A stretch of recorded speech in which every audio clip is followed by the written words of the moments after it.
Ladies and gentlemen, doubt what Rigathi Gashagua tells you at your own risk. If you are doubting Rigathi Gashagua, then you may be having a problem. Please, welcome to Siasa Hub as we check on 1 to 3 things and analyze some of the things that do happen in this country of ours, Kenya. Ajua CCC squatters in nchi yetu. So let nobody akutishe. By the way, today, the former Deputy President Rigathi Gashagua gave out a speech on Ruto 34. Remember, Ruto amemaliza miaka minne kama rais. So the former assistant of the president came out today and addressed the issues that he feels like the president hasn't and has failed. And also he gave him his credit. Among the credit that he gave him is this one, telling him that he promised to take Raila in Bondo. And he actually did it.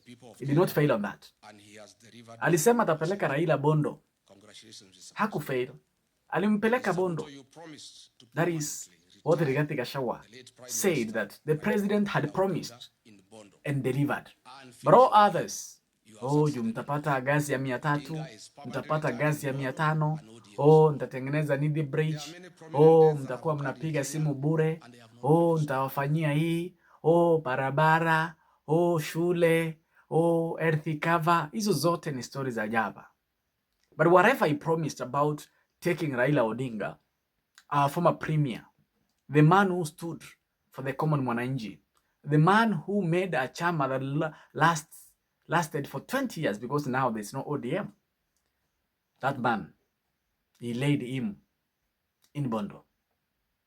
And that promise came to pass. That is what Rigathi Gashagua said. But now, before I continue, let's listen to that Rigathi Gashagua. Let me give credit where it is due. There is one promise Mr. William Ruto made to the people of Kenya, and he has delivered 100%. Congratulations, Mr. President. Mr. Ruto, you promised to permanently retire the late Prime Minister, Right Honorable Raila Odinga, in Bondo and finish ODM. You have succeeded in both. Odinga is permanently retired in Bondo and ODM is no more. There are many prominent deaths that have occurred in Kenya and they have not been resolved. That is what Rigathi Gashagua said. Now, the statement from Rigathi Gashagua imeonesha ulimwengu kwamba he's saying the truth. Because immediately after he addressed the nation, majority leader in the National Assembly, who calls himself Kimani Ichung'wah, came out with some members of parliament from the mountain and from different parts of the country, those who are the bread-based, those who care about their stomachs. They came out while in Naivasha, a retreat using Kenyans' money. They came out and imagine what? He confirmed that whatever Rigathi Gashagua said is true. He said he was in Arambe Annex. He was in the Deputy President's office, that is now the former Rigathi Gashagua, when he was executing plans to attack Uhuru's farm in Ruiru. He confirmed that mimi nilikuwa na Rigathi Gashagua wakati ambapo alikuwa anapanga kufahamia, kuharibu vitu za aliyekuwa rais wa 4 Uhuru Muigai wa Kenyatta. Sure, what kind of nonsense is that? What kind of nonsense is that? Ni kama sasa, let me just give you a good example. Ni kama uibe na mtu 2020, alafu mkosana huyo mtu 2026, uanze kusema waambie yule mwenye mlibia, unajua tulikuja hapo tukakuibia, so that yule mwenye mlibia ama yule mwenye aliibiwa achukie yule mwingine. Yes, you are together. Are you getting my point? Muibie mtu 5 months ago, hata ashasahau. Mkikosana huyu mwenye mliiba na yeye, then you go back kwa yule ambaye mlibia, umwambie tulikuibianga na huyu. Sasa unataka achukue, you are forgetting yourself kwamba ulikuwa pale. So if majority leader was a good-hearted man, he was the majority leader by then. Kama alikuwa mtu mzuri, mtu ambaye ako na nia mzuri, alikuwa katika kikao Rigathi Gachagua wakati alikuwa naibu rais akipanga kwenda kuharibu shamba la aliyekuwa rais wa 4 wa Jamhuri ya Kenya, Mheshimiwa Uhuru Muigai wa Kenyatta. And he kept quiet. Amenyamaza since 2023. Alisema ni 2023, I mean 2020, around 2022, 2023, akanyamaza 2024, akanyamaza 2025, amenyamaza 2026, amezungumza sasa just a year waende nyumbani. Mwaka mmoja umebaki waende nyumbani, ndiye anazungumza kwamba Rigathi Gachagua is the one with some people whom we did not mention, him included, because he said, he confirmed that alikuwa kwa kikao wakipanga kwenda kuharibu mali ya Uhuru Kenyatta. Then he wants us to believe him. I guess those people advises the president should tell these men not to speak, because wakati viongozi wa karibu na Ruto wanazungumza, wanamharibia zaidi ya kula milioni 1,100 kila siku. Eden Duale anazungumza, anaharibu. Kimani Ichung'wah anaharibu. Junet anaharibu. And by the way, before we go to Junet's side, there is exactly what Kimani Ichung'wah, majority leader, said. You will all recall all the acts of goonism perpetuated by under Rigathi and directed by him would always be planned by him when President William Ruto was outside the country.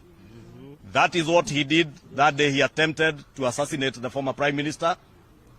That is what he did when he directed goons under the command of 2 members of parliament from Embakasi who are working with him today. The same members of parliament who are under investigations for deaths in all Kalau that Rigathi turned around to accuse other people of. Those goons that attacked the Kenyatta farm in Ruiru.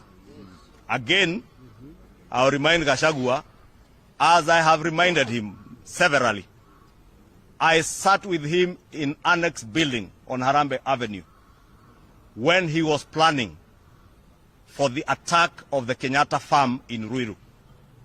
And that is why I have consistently challenged Mr. Gashagua to come out. And you have heard Gashagua has never bothered to respond to those issues because he knows they are truths. When I speak about Rigigun, I'm talking about somebody I know, somebody I have worked with, somebody I have sat in meetings with as he planned goonism in this country. Good. So, that is a leader. From 2023 has been very quiet. So leo wakati Rigathi Gachagua amezungumza kuhusu mauaji, kuhusu how Raila Odinga was killed, kuhusu vile ambavyo Ruto alipeleka Raila Odinga Bondo. In the next video nitawaelezea kuhusu vile ambavyo ameelezea watu wameuawa katika serikali. Kumbuka kwamba amesema yule ambaye alikuwa waziri wa ama CDF Ogola aliuawa.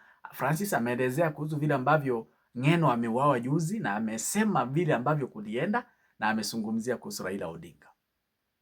So today ndiye amekumbuka kwamba Rigathi Gachagua ni mmoja wale ambao waliharibu mali ya Uhuru Muigai ya Kenyatta. How can you believe such a person? How can you believe such a person? That is being nonsense. Ni kukuwa mjinga. That is being nonsense. So Suna East Member of Parliament, the Tumbukrat, Junet Mohammed, has also spoken. Amesema 2023 when Tanzanian President Samia Suluhu alikuwa anataka kubroka, alikuwa anataka kuwaunganisha the former premier, the late Raila Odinga and William Ruto, eti kwamba Rigathi Gachagua alikuwa anataka kujiuzuru kwa sababu anataka kuunganishwa na Ruto. So he has been quiet on that since 2023. This is 2026, 3 years down the line. He has been on opposition. He has never said it. So leo wakati Rigathi Gachagua ametopoa siri, ndio ameamua pia kusema. I'm not seeing whether Ruto I'm feeling like Ruto is a very good person, but the people around him are misleading him. Nadhani kwamba wale ambao ni marafiki wa Ruto ndio wanamharibia kura, because when Junet Mohammed talks anaharibu zaidi ya 1,100 kura. Wakizungumza wanaharibu. I'm just telling you the truth. Wakizungumza wanaharibu. I wish awaambie wasizungumze. So this is exactly what Junet Mohammed said. But before please you listen, kindly make sure you leave a subscription and a comment. And please tell me, what do you feel about these shenanigans, these things these people are talking about? Now they have been quiet all through. Sasa ndio Kimani Ichung'wah anatuambia kwamba Rigathi Gachagua ndiye alienda karibu mali ya Uhuru Kenyatta. Sasa ndio wanatuambia kwamba Junet Mohammed anatuambia kwamba Rigathi Gachagua alikuwa anataka kujiuzuru 2023. What kind of nonsense is that? After amesema kwamba Raila Odinga was killed. By the way, aliuliza maswali legit. Maswali legit. Mbona mnajua mila ya Kijaluo? Mbona waliamharakishia kumzika? That was the first question. Mbona postmortem haikufanywa? Mtu anaweza kufa hata kama ni accident, postmortem ikosa kufanywa. Raila Odinga kufanywa postmortem, why? Those are some of the questions. Mbona waliharakisha kupea mke wake kazi UNEP? Mbona? Those are some of the questions. Mbona waliharakisha kuiba chama? Those are some of the questions. But taarifa za ndani zinasema Ruto knew Raila Odinga alikuwa atoke before 2027. Alikuwa atoke kwa serikali. That is why aliamua to terminate him completely. Kumpeleka Bondo completely. Let's listen to Junet Mohammed. By the way, lastly, there is a story I want to share with Kenyans about Rigathi. You know, after the election, this is a very serious true story. After the election, when we went to the demonstrations, when ODM went to the demonstrations, and things were very bad, and the country was going to the dogs, the President of the Republic of Tanzania,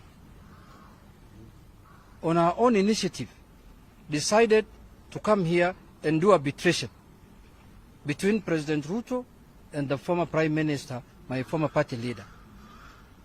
I traveled personally. She came to Nyanyuki at Mount Kenya Safari Club. I traveled personally with the former Prime Minister to Nyanyuki and met President Suluhu. And the following day, we were supposed to meet there President Ruto. When we were waiting for President Ruto the following day, President Ruto called President Suluhu and he said that my deputy president, Rigathi Gachagua, has told me you cannot go to that meeting. If you go, I will resign as a deputy president.